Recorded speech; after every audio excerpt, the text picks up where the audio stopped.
Good afternoon, everybody. My name is Michael Kimmage. I'm the chair of the Kennan Institute Advisory Council and a professor of history at the Catholic University of America.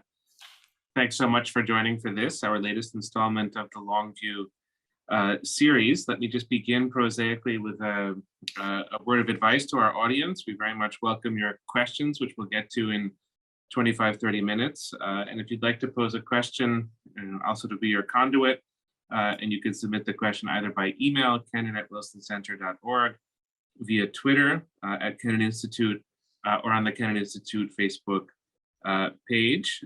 So, having gotten that out of the way, it's my great pleasure today to welcome Fiona Hill to the Longview. And you could say usually of a distinguished speaker that the speaker needs no introduction. I think one could say of this book, the book in a certain way needs no introduction because it's been so widely acclaimed and reviewed and discussed, but it's still my pleasure to introduce both book and author as we begin this Longview conversation. Fiona Hill is a senior fellow at the Center on the United States and Europe in the foreign policy programs of the program of the Brookings Institution. She served recently as Deputy Assistant to the President and Senior Director for European and Russian Affairs on the National Security Council. This was from 2017 to 2019. From 2006 to 2009, she served as National Intelligence Officer for Russia and Eurasia at the National Intelligence Council. She's author, that's the purpose of our conversation. I'll hold up the book for our audience to see. Is author of the book, There Is Nothing for You Here, Finding Opportunity in the 21st Century. Fiona Hill has written several other books, including Mr. Putin, Operative in the Kremlin, which she published with a co-author in 2015. So we're just so fortunate to have one of the leading international voices on Russia and the former Soviet Union, and truly many other questions, which is where we'll start the conversation. We're so lucky to have Fiona Hill today on the Longview. I want to start with my first question. I think, with the title of the book and what feels to me its intellectual and political and even literary core when I think of the book. And this is to start the book in Bishop Auckland, County Durham in the north of England, where the first few chapters of your book unfold in a story of family ties and a family history and of regional history. Certainly a story of opportunity, but equally, perhaps more poignantly, a story of class prejudice. And this is not limited to Bishop Auckland in your book, but a story of gender and sexism. And then when it comes to the United States, a story of racism, of various forms of social limitation and prejudice. And it's sort of there that I wish to begin, because you take that as the core experience leading from the north of England to Cambridge, Massachusetts, and eventually to Washington, D.C. And then you fold into it in the course of the book the observation, the meditation, that these experiences are unique in many ways, but also indicative of our era. And you then relate them in ways that I find really remarkable, because we're so inclined, especially in the wake of the war, to separate these strands of the story, but you relate them to a unified story of the United Kingdom, the United States, and Russia. So I was wondering if you wouldn't mind just beginning with this story and with this constellation of countries, and how the personal story intertwines with the political story that you come to tell in the course of the book. Well, thank you so much, Michael. And I mean, yes, actually, from the vantage point even of today, there is another thread that one, could pull out of, how we saw Vladimir Putin make this decision to move into Ukraine, and perhaps we can unpack some of that as we move on, because of course, I wrote the book. It was really my COVID pandemic project. I started writing it towards the end of 2020 and into 2021, and of course a lot happened in the United States in that time frame. But the book, basically came out this past fall at a time when we were also confronting the mobilization of Russian forces on the border with Ukraine. And, I didn't quite factor that in, but I was trying to tell a story about how the same factors that I experienced in my life growing up in the northeast of England had also affected Russia and actually contributed to some of the outcomes of creating or I would just say recreating in many respects, this vertical authority around Putin, the president as a modern day czar without checks and balances and with only the sort of legitimation of popular appeal. I mean, I actually mentioned, the book itself that I've often and a long time viewed Putin as the first populist president of the 21st century, because of course he comes in to power on the eve of the 21st century in the end of 1999, and immediately goes about creating these various personas for himself that Clifford Gaddy and I described in the previous book on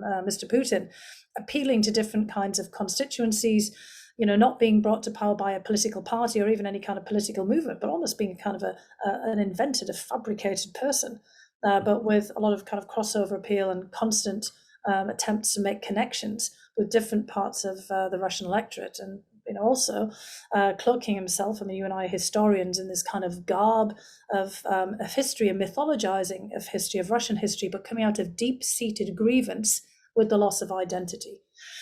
And that I want to use as a segue back to where I started with in thinking about this book, because I grew up in the north of England, as you described, in a town, Bishop Auckland in County Durham, which when I was growing up there was notable for nothing.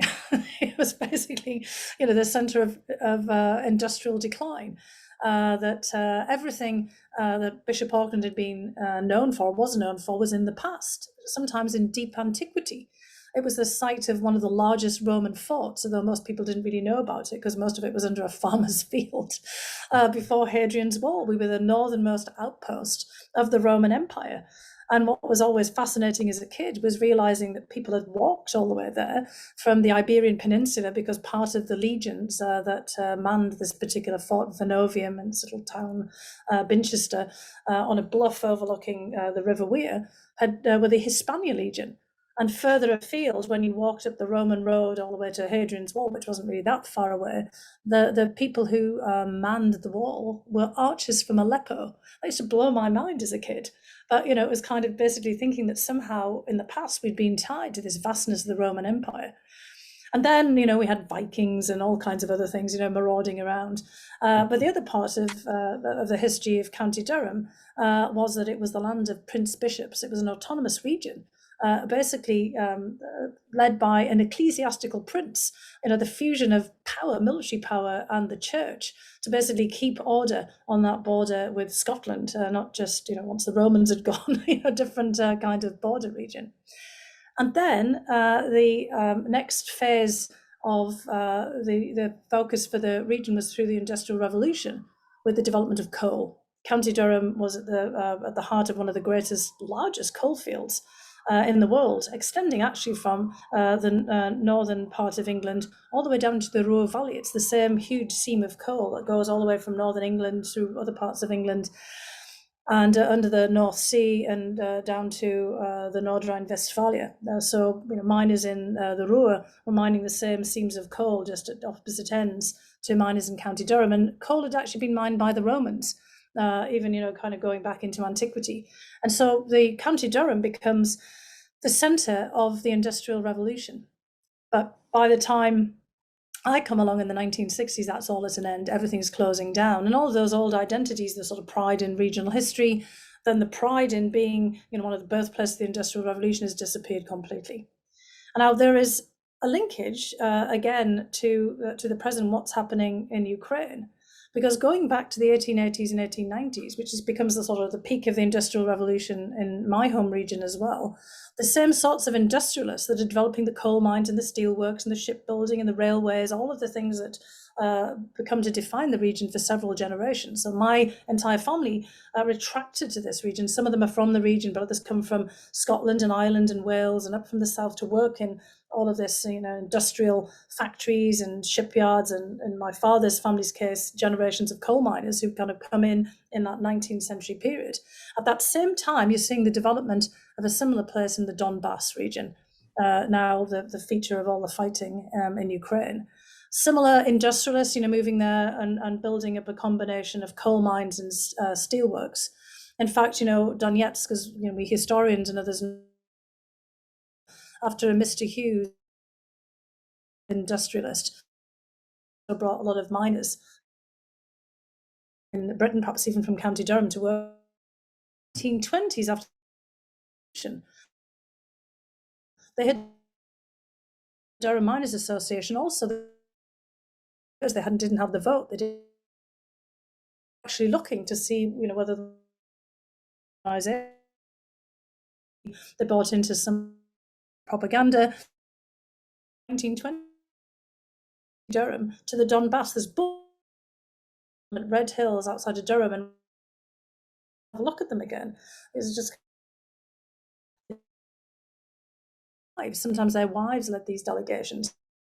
They were doing what the Bolsheviks were doing, and was there something could learn from this? I think they came back and thought, maybe not, after a period in the 30s, and then the rest of that becomes history as well.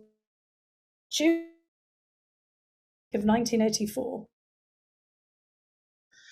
miners of Donbass actually raised money and gave it solidarity to miners of County Durham to help families of the miners. And I got to study which course in 1984, and I to do it in the Soviet Union. The Soviet Union was my region on steroids. England heritage after World War II of entirely nationalized industry, because after World War II and all of the private owners of steelworks and shipyards couldn't basically afford to restore them after the deprivations of the war, cut off from the world economy for 5 years. So as I was growing up, everybody worked for British something, British Rail, British Steel, British Coal, or the National Health Service, where my father one too many closed down. When I got to the Soviet Union, I see the same thing. It's one big giant nationalized industry. Coming from that kind of environment, pretty apparent. I get to the Soviet Union, past discrimination, but there was a lot of sense of kind of the working class, the coal ties, back in the day, and then obviously in this, just the same forces at work. The closing, productive, they weren't commercial anymore. Of the Thatcher years, and along with it, and their communities were devastated. Subsequently, for research, in the 1990s, I saw the same problems of loss of identity with shock therapy in the 90s, and feeling completely dislocated, and basically floundering around in the future. Again, some considerable parallels. And then, as you mentioned, Michael, I saw, and as I describe in the book, the same United States. I saw it later, but it was basically as I came to Harvard in 1989 on a scholarship, although the effects of deindustrialization in Harvard University, I actually did step outside of Harvard Yard to see that Boston at that period, and a lot of its suburbs, Somerville, Medford, further afield in Massachusetts, the textile industry, again, period of deindustrialization, as it wasn't nationalized or state dominated as it had been had been in the Soviet Union, of course. Identity was all tied into their workplace. When of the people who I met in places like Somerville and East Cambridge and Medford, location, and the same kind of feelings of grievance and frustration, economy that was emerging didn't have a place for them. And it's out of all of those grievances and grow over a long period of time that we got to the populist moment that beset both the United Kingdom in this time frame and also in the United States. And I just, wanted to, start just as, to get us going with just that quick, overview and response to your questions, because, a lot of the things that I was observing were separate from the research that I was doing. But I have to say that a lot of the research that I was doing in Russia was very much motivated by this same kind of sense of trying to explain to myself about what had happened in the north of England. How did the kind of world move on and leave it behind after, these kind of upsurges of, importance in antiquity as well as in, kind of later phases of British history? And how did it become a forgotten place? And how did the people there become forgotten too? And how was it that their feelings turned from, economic and socioeconomic and personal grievances into something that became a major political force? Well, it's so clear and natural when you describe it, both in the book and in the conversation. But this intellectual crossing of the Iron Curtain is also, I find, bracingly original, and I think really does shed light in new ways on the way in which we understand sort of East-West relations. Too often in the past, and perhaps we run a certain risk of doing this again, defined in military terms as unconnected, but it's wonderful to hear of these interconnections and to sort of see where they take us in terms of politics and geopolitics. Just because this is the spirit of the conversations that we have in the long view about U.S.-Russian relations and policy formations, I wanted to move toward a somewhat different area of inquiry and just ask you to reflect for a moment on your time at the National Security Council between 2017 and 2019, and to say a few words about policy formation as you experienced it at that time. And I'll have one or two more questions that will go in this vein. Something that you write about in ways that I found very striking is the gradual, or at times sudden, intertwining of domestic politics and foreign policy when you happen to be at the White House. I can just say by way of a footnote, I was at the State Department from 2014 to 2016 working. Yeah, you and I actually worked together a little bit. That's true, yeah. And working on Russia and Ukraine. And I would say at that time, at least until the presidential election of 2016, domestic politics and foreign policy were largely separate.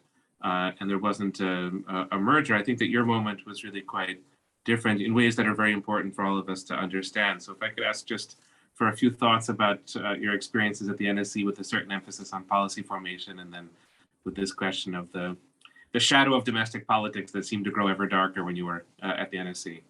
Well, look, the classic moment of the merger of the domestic and the foreign and security policy was, of course, the first impeachment, where I and many of my colleagues from the National Security Council, as well as elsewhere across the government, the State Department, Office of Management and Budget, and the Defence Department, all basically had to testify and come forward as fact witnesses after President Trump basically asked President Zelensky for a personal favour related to his own desires, aspirations, and determination to stay on in the presidency and to basically hobble the opposing candidate, Joe Biden, who eventually did, of course, and still is, the US president. So that was the kind of the moment where those two things came together in a very visible way. But there had, of course, been an earlier fusion, and this is what I bring out in the book, because I was also trying to explain myself, and I wrote a piece also in Foreign Affairs in a Kremlin's Strange Victory that touches upon this as well. It was the decision on the part of Putin and those around him in the Kremlin to interfere in the 2016 election. Now, all scholars of Russia and indeed the Soviet Union know that that was hardly an anomaly. It wasn't the first time, and probably never be the last time either. And in the past, particularly during the Cold War, there was always programs of active measures and political influence and propaganda, directed, and we have plenty of evidence and writing and analysis of previous efforts to interfere in United States elections.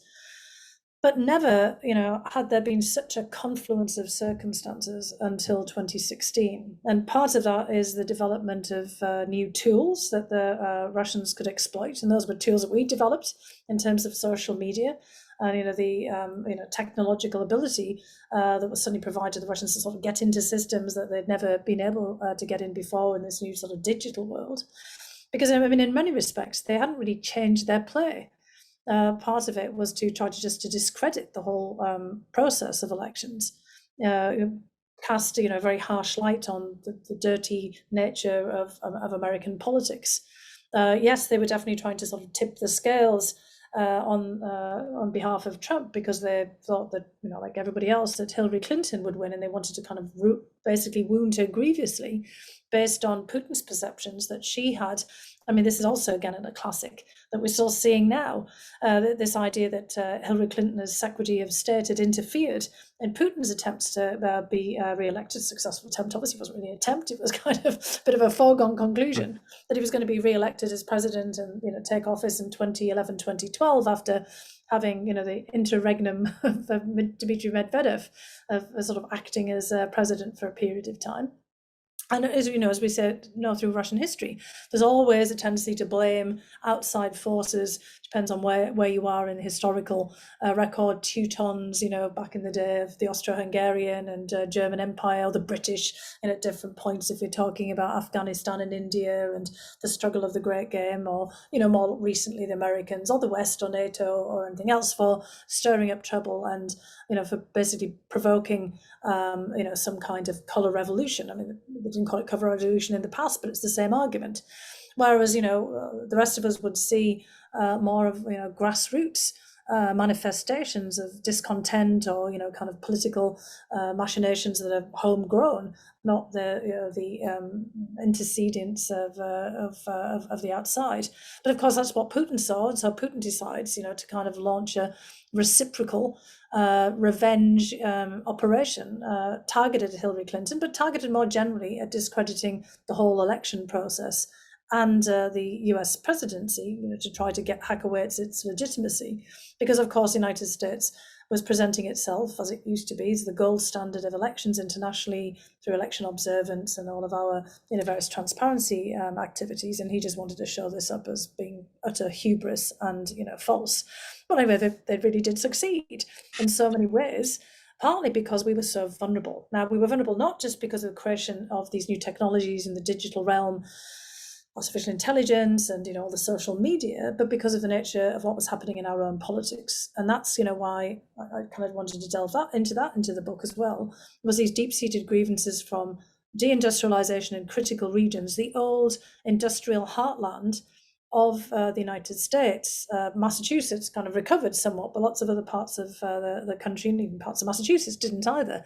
But Pennsylvania, Ohio, Michigan, the kind of the Appalachia, coal counties and states, all of these places that once had been the hub of all kinds of activity, had themselves gone through a kind of rapid period of deindustrialization in the 80s and 90s and into the 2000s. The effects of the global financial crisis of 2008, 2009 were felt most acutely there, not just on Wall Street or anywhere else in the United States. And those grievances had fed into, they weren't the only cause. I mean, there's obviously the cultural and other demographic changes, which I touch upon in the book, although I don't delve into some of the cultural changes in religion and other things that I think other people have dealt with a lot better than I could have done. That's really not my forte. So that is actually one bit that's kind of missing in the book, that people sometimes say, well, you didn't do that. I said, well, that's just really, I wanted to talk about things I also had personal experience with, I could talk about, and that's not something that I ever had that kind of experience in the US context, just very peripheral. But it's that whole way in which the kind of feelings of being left behind and left out of the political system come on top of the socioeconomic dislocation, and huge swathes of the country feeling kind of left out of whatever the rest of the country is doing, or however the rest of the country is developing, that feed into political polarization, also ultimate partisan infighting. That leads us to the election of 2016. The Russians, have jumped in, perhaps not even realizing themselves about how explosive the whole situation is. And of course, then, because of the vagaries of the US electoral system, Trump wins by an incredibly small amount of votes in the Electoral College in 3 counties in 3 states. And there's a lot of people who think that Putin won the election for him. And I think at the back of Trump's mind, he worried about that as well. I mean, Putin had actually said, yes, we did intervene on your behalf, Donald, I think it would have blown, Trump's mind entirely. And there was always that worry. In fact, I think, was he going to say that? And then what would happen? Be even more of a kind of chaos than there already was. And that's how the kind of foreign and domestic policy all came together in the person of Donald Trump. It was that sort of personalization of the presidency, his own concern that, contrary to what he thought, that he hadn't had this massive win in the presidential election, he'd kind of just scraped in, by technicality, same, as happened, back in 2000 with George W. Bush and Al Gore. But the huge difference in the popular vote, which was, again, the same in 2020, but, kind of with the flip result here. All of that, kind of fed into this sort of fusion in a very unfortunate way as a result of a perfect storm, really, confluence of events of domestic and foreign policy, at least from the perspective of Trump and many of the people around him and many of the people who couldn't really kind of accept that somehow he'd got elected out of all this. Remembering, of course, that he was only one of 17 candidates, the kind of most unlikely person, many people thought, to get the Republican nomination back in 2016. So, I tried to unpack all of this in the book, because I do think that there are kind of threads that we can untangle from all of this to explain, how we ended up in there. And I myself, I was motivated to go into the administration when I was asked by groups of people that I'd had interactions with in the past, including when I was in the National Intelligence Council, many people I'd worked with before. I thought that the national security imperative, that the shock of what, Russia had done was continuing to try to do in terms of interference, would really focus people's minds. And I found out that not so much. I mean, it might have done for us Russia watchers and others, but once I got into, that particular White House with a, very vulnerable, very, we all know, narcissistic, but incredibly fragile a president in terms of his ego and his perception of events, even though, he actually might have, in many respects, done a lot of things that previous presidents might have done in terms of some of the aspects of foreign policy. And, it's hard now to unpack, some of the continuity and some of the actual achievements of his foreign policy from all the disasters that, kind of befell us at the same time. It was really in that, kind of crucible that we created this fusion of domestic and foreign security policy in, the most shocking way, I think, imaginable, that really led to the first impeachment of a president, and certainly the first impeachment in a very long time, on crimes and misdemeanors of the highest order in the national security sphere. I have one further question that I'll ask. Let me just remind our audience that if you want to send in questions, please do so via email, kennan@wilsoncenter.org, Twitter @Kennan Institute, or via Facebook. And I'll leave it to our audience to ask questions about the war, Russia and Ukraine, as I'm sure that they will. But I want to be sure to ask one further question that came to me really from the book, not from today's headlines, but from the book. And this is about your congressional testimony. It's a similar question to my previous question. I think that for area studies experts, even ones who achieve lots of professional success and distinction, as you had before 2017, there's a kind of toiling in obscurity in a certain way, a happy toiling in obscurity. People read their books, they write their essays, sort of go to conferences, maybe do work in government, but it's really outside of the public eye. The politicians who are in the public eye are the president and maybe the Secretary of State and people sort of in that domain.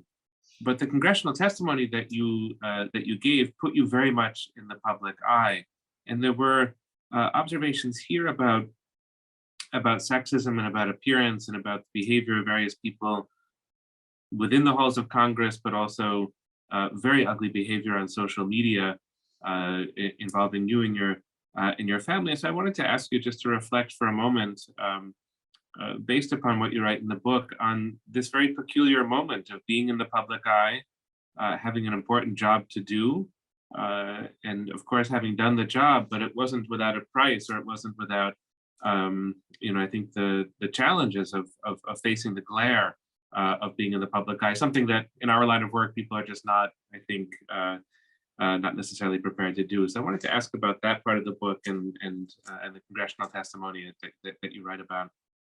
Well, look, there are lots of vicious academic struggles, aren't there? When I was a graduate student at Harvard, I observed quite a few, and kind of among faculty, and kind of differences in even in the historians' world. I mean, I think Michael, you and I can think about what I'm thinking about here, where there's just bitter disagreements.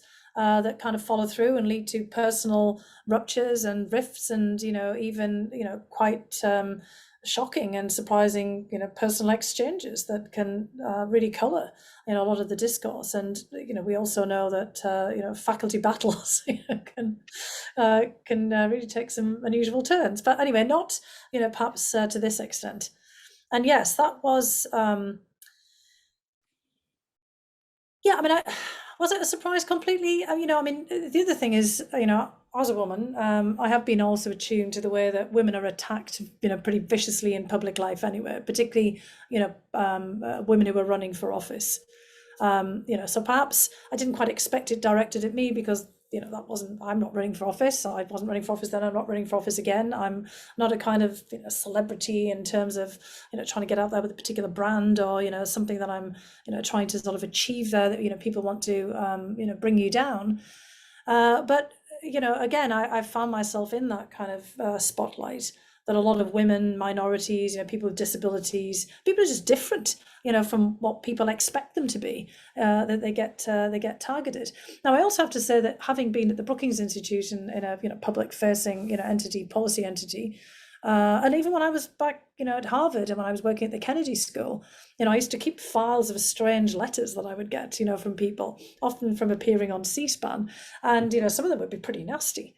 And many of our colleagues who do teach in universities, I mean, perhaps you yourself, they've had episodes of stalking, threats and things to them again as well. I mean, I know of people that's happened when they've appeared in public in some capacity, and it is something to bear in mind. Sometimes even the work that we do at the most mundane level might not be for the faint-hearted. If you're coming across in your research something that runs counter to what other people think, or to deeply held views.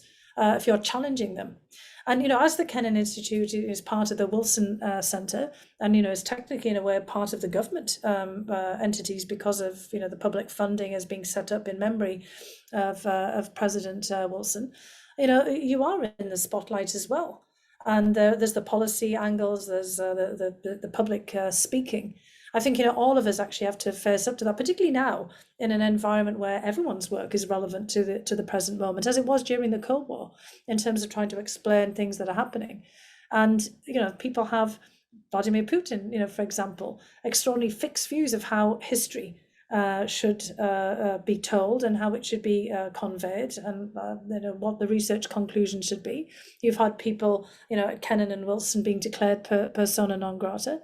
And a lot of debates out there with conspiracy theories and personal attacks. I mean, I have personally, actually, have to say, the things that I have been disappointed by is people that I have, helped as, scholars earlier on by, making connections for them, writing letters of recommendation, who then, turn around later and, try to turn me into some conspiracy, for their own, kind of getting ahead with certain constituencies. That's kind of, I think, for me, was the most surprising, because it's something I would never do to anyone else, because I believe that if you've got disputes in your assessment of things, they should never turn personal. I mean, these are academic disputes or they're professional disputes. Now, sometimes these disputes are over life and death issues, and I can imagine, that, of course, why people and understand why people might feel very strongly about them.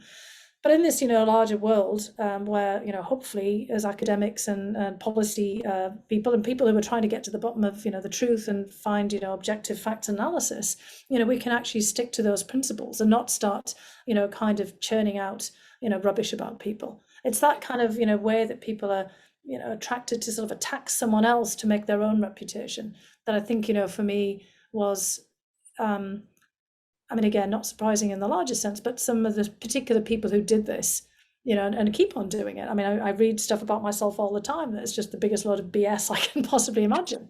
But I'm just like, why are you doing this? But it's, kind of, this seems to now, come with the territory. So you're constantly having to push back, not just on the the facts of the matter and the analysis and the scholarship, but on sort of personal attacks as well. And look, it's not just for women; it's for for lots of others as well. I mean, you and many others have experienced this because of the way that people decide that they want to define you as a person, as a kind of to undermine the credibility of the very important work and information that many people are doing in this specific community at Woodrow Wilson, at the Kennan Institute, for example, or at Brookings and elsewhere. Yes, I mean, I think your book is, it's not maybe one of the most obvious themes of the book, but it's very, very helpful for understanding the public sphere in which we live. And foreign policy might seem at times like it's distant from the public sphere because there are the technical elements and it can happen behind closed doors, but it's not. And I think your book is just extraordinary in terms of how it helps us to understand. I wish I could say it was a very sort of cheerful meditation on the public sphere. It's really about the pitfalls in many cases of the public sphere, the dangers, but also the importance of remaining engaged with it, and when necessary, when possible, sort of speaking directly to the general public, as you did so eloquently in your congressional testimony. But it's one of the many things I think that your book helps us to understand. Okay, I will turn now to Michael. There's one important thing that I want to just convey here. I think it's really important not to take things personally and not to personalize even your own research. I mean, that's something that I learned, from all of this, because those personal attacks are not really about you. They're more, well, for some people, maybe it might be a small number, but it's all about, what other things that people want to convey themselves. And again, if they can't make their own research stand, on a firm basis, what they're trying to do is sort of take down the other person rather than engaging with the issues. And it's not about you as a person, as an individual, what they think about you or anything else. It's basically about, because they're trying to get their own message into that space, and they have to kind of remove you as a result. So you've just got to, for anybody who is in that situation right now, not to take it personally and let your analysis, your scholarship, your work, stand for itself. At a time, the Trump moment, and it's not over yet, where domestic politics has become so extremely personalized. Exactly. Social media really so much heightens that dynamic. Well, let me turn now to the questions of our audience, and I see that there are about 5 of them. So I'll start by asking them individually, and with an eye to the clock, I may bundle it together a few in a moment. Let me take, there's quite a few hypothetical questions about the future. I will start with a question from Raymond Termini about a recent Wall Street Journal article which accused President Barack Obama of attempting to rewrite history by claiming that he was tough on Putin. Do you think that President Obama's record with respect to Syria and Ukraine, for example, contradicts that claim? So I think it's a sort of general question about the record of President Obama and how you might evaluate it. Yeah, look, I mean, I think you have to put all of these kind of questions, because I get asked a lot of questions about Trump, as you can imagine. I also get asked a lot of questions about George W. Bush, because I've worked under all 3 of those administrations. And sometimes people will go back to George H.W. Bush, and then also President Clinton. Because of course we've had this long sweep over the last 30 years of several presidents, while we've had one president, in the case of Russia for 22 years, and that also has to be put in context as well. Each of the presidents who have come in while Putin has been there, which of course was not Herbert Walker Bush, but was, starting with Bill Clinton for a very brief period of time, moving into George W. Bush, has, tried to get a measure of Putin, and, has tried to kind of have their own approach. George W. Bush famously looked into Putin's eyes and thought he had a measure of his soul, and got ribbed forever afterwards by people like Dick Cheney and Colin Powell and Donald Rumsfeld for saying, yeah, we looked into his soul as well and saw KGB. So presidents haven't always, kind of managed to get the measure. And, President Bush, himself was a bit chagrined by all of this and was always trying to explain later, kind of what he meant. And, if you think about Obama dealt with Medvedev for a lot of the period of time. And so, there was a bit of a tendency of Obama and, the group around him, to decide to deal with the president they had, which was Medvedev. Well, Vladimir Putin was sitting, that period in the prime minister's chair. In fact, it was President Biden who had more interactions with him as vice president in some of this period. Of course, he was peering over Medvedev's shoulder. He hadn't really gone anywhere. But I think on a lot of the assessments that were being made on the basis of having Medvedev in the presidency, and not, perhaps looking at the totality, of, who you had and, what they were doing. And look, I was in the National Intelligence Council, for that first year of the Obama administration. And, we had lots of concerns, writ large about our lack of consistency in the approach to Russia. I mean, Michael, you served in policy planning, the State Department, you know what I mean here. I mean, there was a lot of debates at all times, and just there has been, going back to the Clinton era as well, about Russia being weak. How weak was it? Was, kind of Russia basically a declining power that was going to decline itself right out of relevance? Well, obviously it hasn't, has it? And, those of us who are historians and, many others, I mean, particularly people participating in this Zoom, have been studying Russia, forever would say, look, it's never as weak or as strong as it appears. And there's this complexity. And the one thing is, we should always be paying due and careful attention, not, kind of dropping the ball and not making assumptions based on, various individuals and where they sit. There's, is a larger context here to be studying. And again, I mean, one of the problems that we've had with all US presidents is that tendency to personalize the relationship. It was most acute, actually, under, two presidents, Clinton and Boris Yeltsin, and then later under Trump and Putin, where, hyper-personalization because of just sort of nature of Trump himself as well. But there were mistakes, both by George W. Bush and by Obama, about the nature of what they were dealing with. And, one thing, which I think is the kind of the thrust of the question of a mistake, of course, was the failure to adhere to the red line in Syria. Because I think, Putin took away from that the United States was weak. But it's not just that episode, it's lots of other episodes as well. It was in the, Obama administration, the, lack of pushback from Putin's perspective on the annexation of Crimea in 2014. And then, kind of, although there were sanctions, but not as much pushback as they probably anticipated on the election in 2016.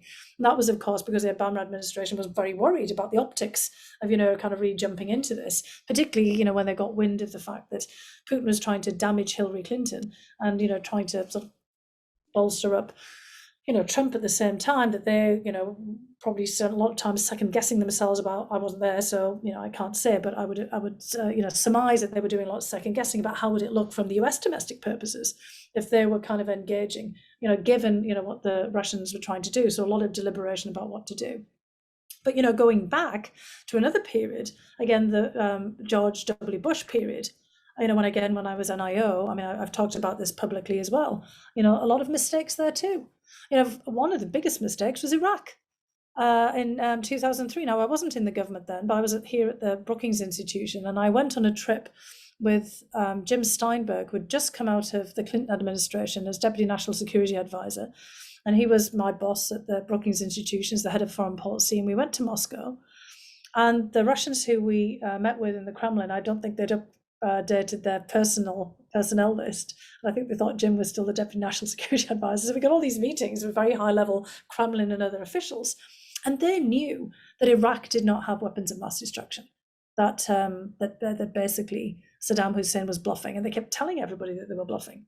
And their assessment, basically when the United States went on into Iraq, was that this was pure and utter regime change. It wasn't intelligence failures. We couldn't possibly, they had a much higher regard for our intelligence than, was actually proven merited at the time, was that, we couldn't possibly have made such a huge mistake. So this was purely on the track of regime change. And that really caused a filter for them for everything that subsequently happened. Orange Revolution in Ukraine, which comes shortly after that. Later on, the Arab Spring and all of the uprisings, they're pretty much convinced the United States is just on a tear trying to, remove regimes basically around the world. Then, there's the decision, to have the open door for Georgia and Ukraine in 2008. I mean, we'd assessed, and again, I've spoken about this publicly, that the membership action plan was not going to be given to Ukraine and Georgia at NATO because there was so much opposition to it among other NATO members. And again, the sort of the fears that they had about provoking Russia. And we also assessed that Russia was going to respond militarily, which in fact they did against Georgia in 2008, because even if there was a membership action plan that had been given at the time, Georgia and Ukraine wouldn't have been fast-tracked into NATO. And, we know the way that Putin has, talked about all of this. It was obvious this was going to be something that was going to have to be handled, and we would have to have a plan about what we were going to do in that eventuality, which we didn't. And then there is the invasion of Georgia in 2008, when the Russians, again, I was in the National Intelligence Council, fully anticipated that we would do something. And they expected something more than the very lukewarm sanctions that they got. They expected, some real pushback, and they didn't get it. And again, when we get forward into the Obama administration in 2014, with the annexation of Crimea, they expected a lot more than they got. And really, the coordinated sanctions that came and were applied were because of the downing of the MH17 of the Malaysian Airlines. Now, those sanctions actually have an effect now. We're seeing that with the denial of technological components to the Russian military. There's a lot of things that are actually playing out now that, might not have been, seen at the very beginning. But I would say, rather than, putting it on the heads of one president, because I could also, kind of say quite a lot about, obviously the impact of, Trump basically asking Ukraine and Zelensky to do a personal favor. The open, comments on the part of President Trump that isn't Crimea Russia because they speak Russian, or aren't Ukrainians, part of Russia because they speak Russian as well. All these kinds of this loose talk, and kind of a sort of rather than disciplined messaging, even though actually, Trump never really stopped his administration from applying, sanctions and, actually taking tough actions at times. And of course, he did observe the red line in Syria. It's accumulation of all of these things. I would say, rather than, kind of blaming on one particular president, it's that accumulation.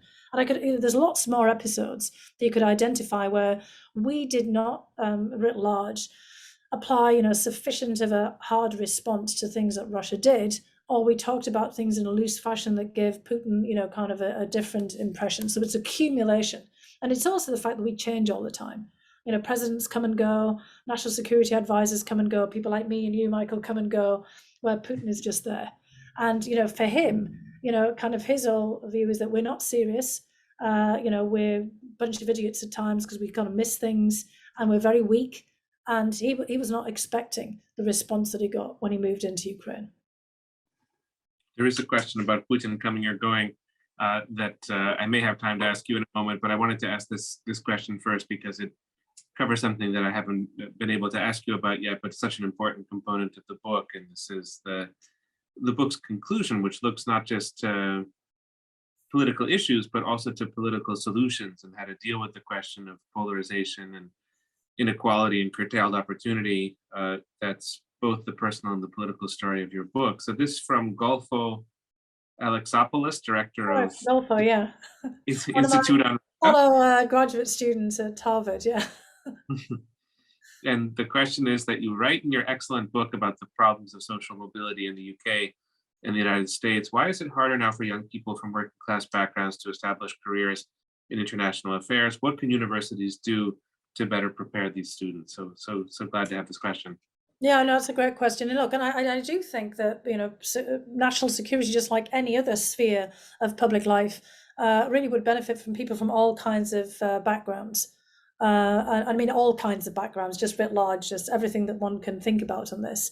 But of course, there's a lot of stereotyping about who is the national security professional. I was just, before I came here to do the Zoom at a at a big meeting with a lot of high level officials, and I ended up being the only woman at the table again. And I thought, hang on, how did that just happen?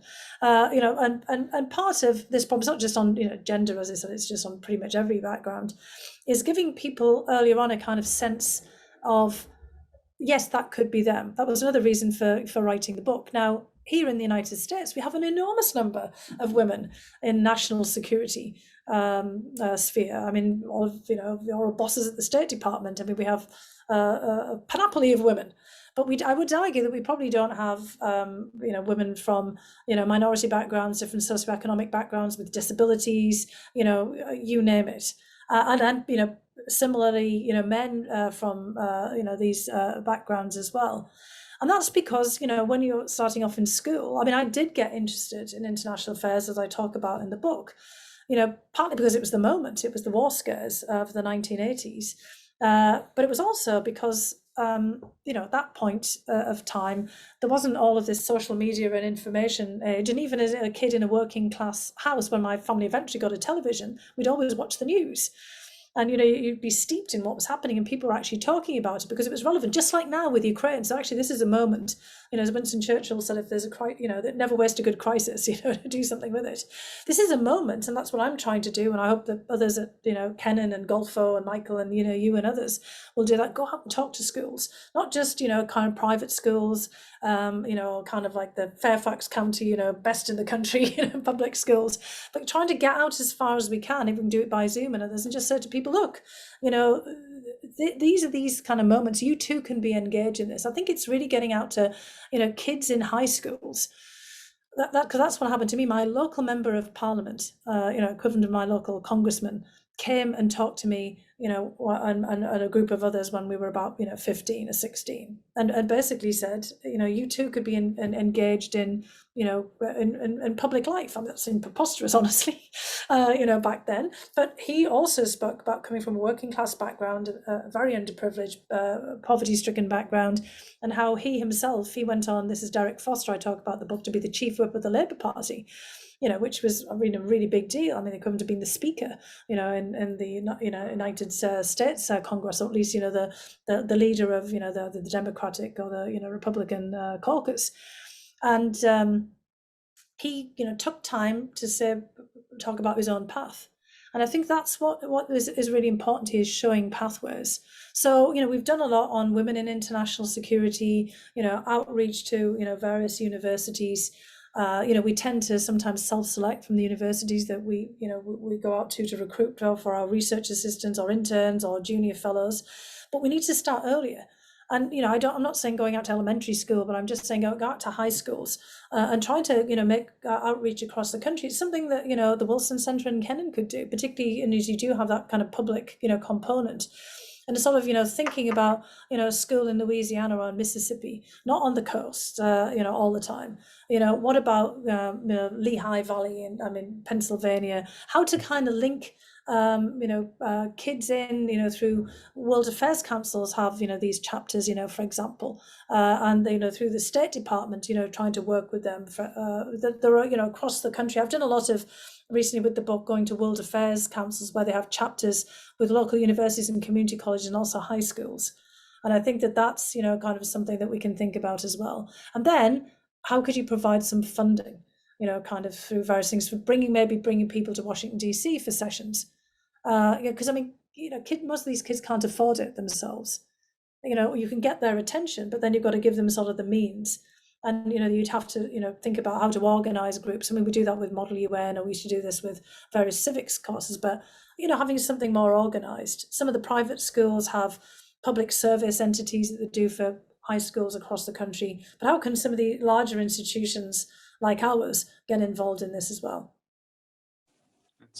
That's wonderful, and takes us to I'll just amalgamate actually the questions now into a kind of final two-part question, and it's the last question that I'll ask, so you can think of this also as your closing remarks. But before asking the question, I'm just reminded of, I think it's your uncle in the book who says to you when you're a child, or not a child, perhaps teenager, but you should go and find out why the Russians want to blow us up. I just love that. Well, now I know, but we're not any further. Right, it's still a good question.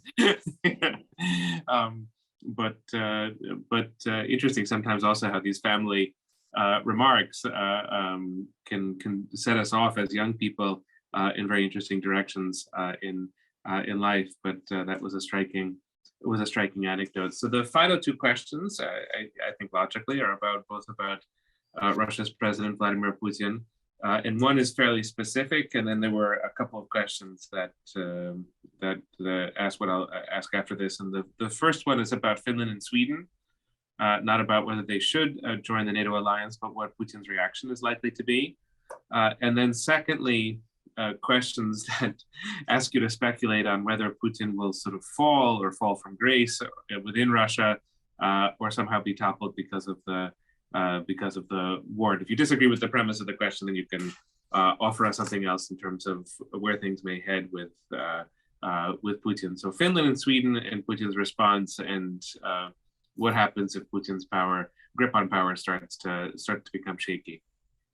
Yeah, well, look, based on some conversations I've had over the last few days, I mean, Finland certainly looks like it's on track, and that there'd be a majority of Finnish members of parliament who will vote in favour of this, which is a big shock, right? I mean, to Finns themselves, not just to the rest of us and to Putin.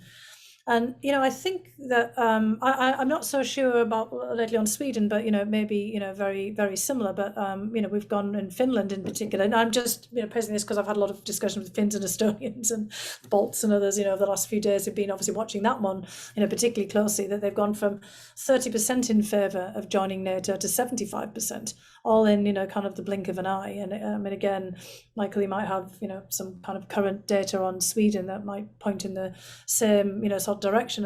But and President Niinistö of Finland himself has been very outspoken. Of course, is the person who's probably got the longest standing and closest relationship with Putin of any of the European leaders at this particular juncture. It's not Macron or anyone else.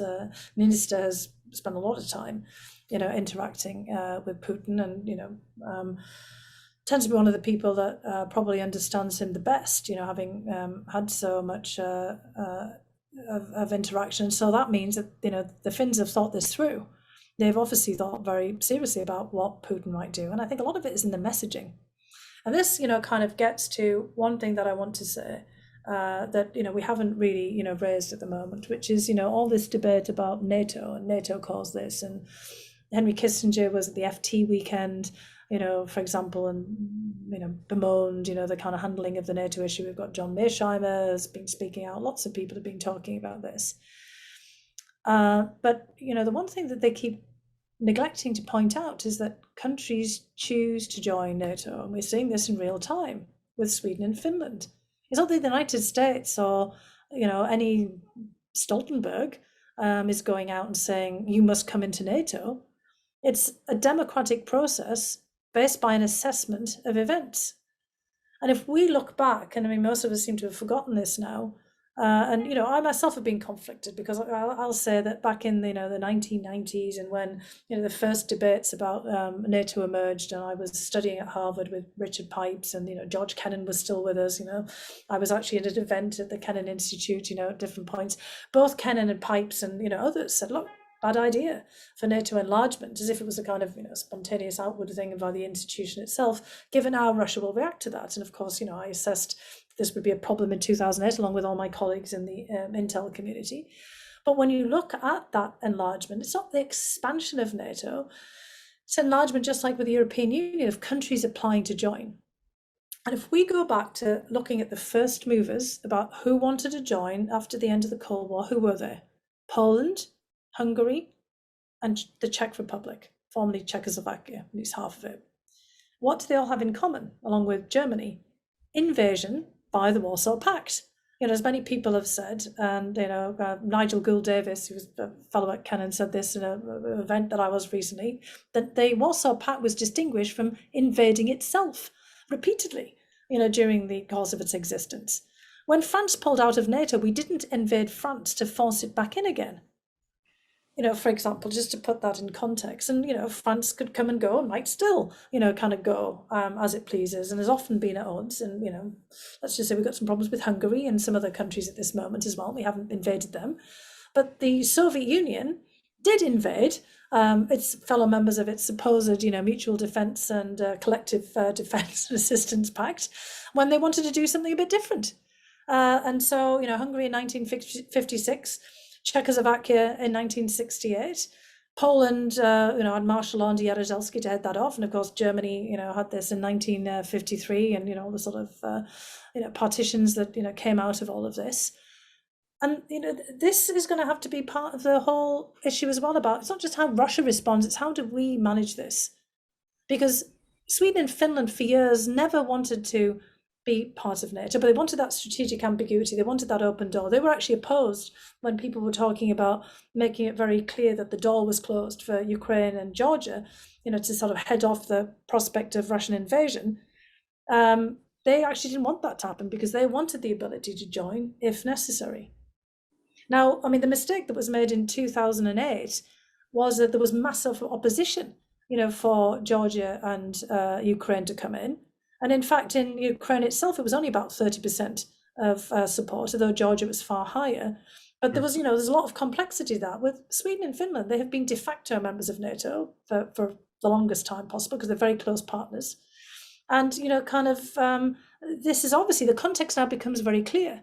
This is not any messing about, there's nothing political about this. This is because Finland and Sweden see a real importance of being in a collective mutual defense organization at this particular juncture because of what Russia has done and what Russia is continuing to be likely to do, and that we're all in this for the long haul.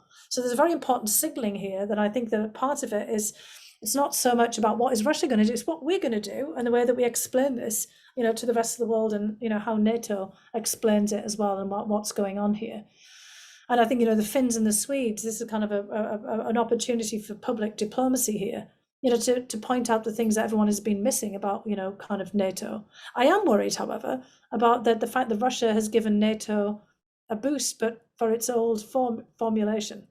And obviously we are, although you wouldn't believe it, sometimes we look at what's happening in a different century, in a different era, and we need a NATO that's fit for all kinds of purposes. And it's very unfortunate it's gone back to the old purpose, but that's because of what Putin's done. And that might fit into the next part of the call to questions, because I don't think that Putin himself wanted to see the strengthening of NATO or the expansion and enlargement of NATO in this particular juncture. And it's going to be very hard, as he tried to do yesterday at the Victory Day celebrations, to be able to explain this to everybody. Now, we will say that this is all about NATO. We've got a proxy war. Sweden and Finland are being forced into this by, kind of Washington or, whatever else. I mean, we can predict the kinds of things that he will say. There'll be posturing about nuclear weapons in Kaliningrad and, lots of menace, for everyone. Probably there'll be refugees, being sent across the Finnish border, like we've seen, before during various spats, all kinds of things that, entirely possible that I'm sure everyone has factored in here. But this is going to cause quite a bit of consternation for the elite circles around him. Now, in Russia, there's often talk about the elite, but I mean, there's lots of great work being done at Kennan and Wilson and other scholars about that. There's a lot of complexity to this. I mean, there's military elites, there's elites in the military intelligence. There are, other forms of security elites. There are economic and financial elites, foreign policy, etc. But for all of those, kind of various groups, is Putin's rationalization of everything going to hold up?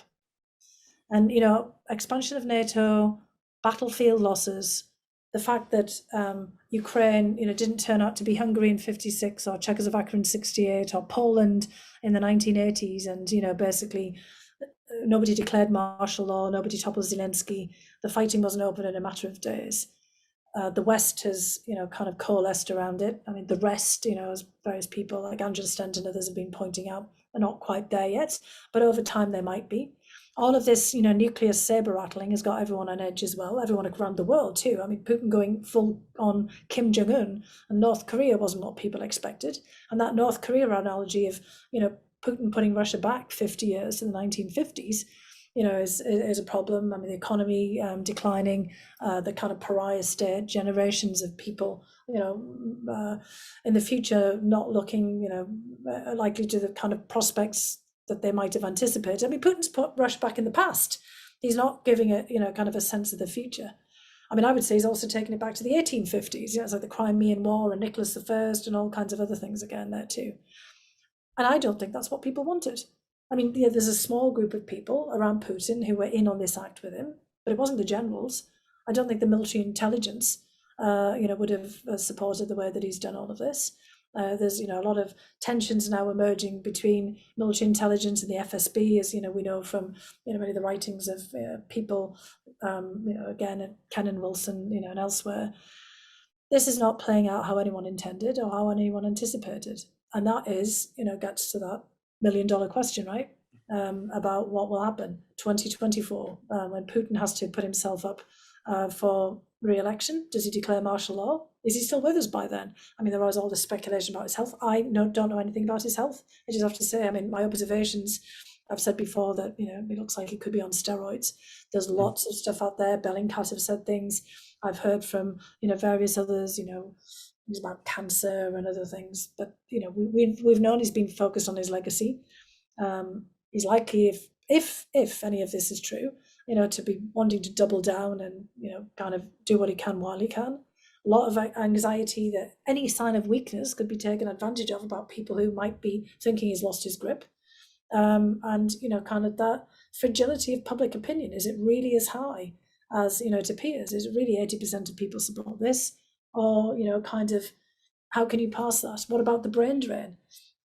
There was a statistic that said something like 3 million Russians have left the country since January. I suspect a lot of those were the people who went skiing in January and then came back again. But there is definitely hundreds of thousands of people who have left, many of people we all know as well, and who, kind of will then be pushing back against all of this from the outside and still have connections with people internally. I think this is going to be very, very difficult for Putin to manage. I always caution against, the kind of wishful thinking that we might have, because if we look back to, the Arab Spring and Syria and the origins of the Syrian civil war, we declared that Assad should go, and he's still there. Venezuela, Nicolas Maduro is still there, despite everyone's best efforts to kind of push him out after he lost the election. Alexander Lukashenko is still there. Robert Mugabe was still there forever until death took him off, natural causes in Zimbabwe, for example, despite, lots of efforts. We look around Cuba, elsewhere. I mean, we don't have a very good track record of declaring someone must be gone and, kind of focusing in on this. I mean, it's often better just to let, circumstances run their course and get people to make the choices themselves in Russia, about where things are headed here. But I don't think that, Putin was never as powerful as he was on February 23rd, before he basically sent in the boys into Ukraine, and he won't get that back again. And I think he's now in his degenerative phase. He might have already been, but he thought in 2020, when he extended his term in office, that he had all the ability to determine what comes next, and I think he's lost that ability to be the key determinant factor at this juncture.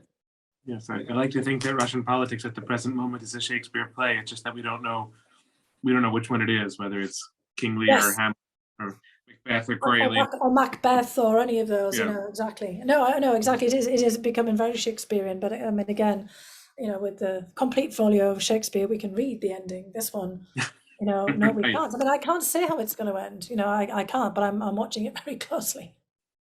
Well, let me thank you and just show to our audience once again the cover of this wonderful book.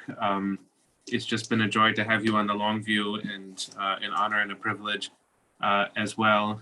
And really would urge all of our audience members who haven't yet read the book to go out and read it. So thank you so much, Fiona, for your time and for your insight, and also for, although it wasn't the core of our conversation, for the policy prescriptions and the recommendations about reaching out to different audiences and engaging them. It's very meaningful to the Kennan Institute and to the Wilson Center. And so, as we used to say in the State Department, it's good to have takeaways from a conversation, and that's a very practical one that I think we'll be talking about for a long time to come. So thank you so much for joining us. Let me just wrap up with a few details. Please visit our website if you'd like to stay up to date with upcoming events and publications, as well as the podcasts that the Kennan Institute does, Kennan X and the Russia File. You can find our latest analysis of events in Russia and on the region in our Russia File and Focus Ukraine blogs. We look forward to seeing you in our spring series of The Long View. Thank you so much for joining us, and until next time.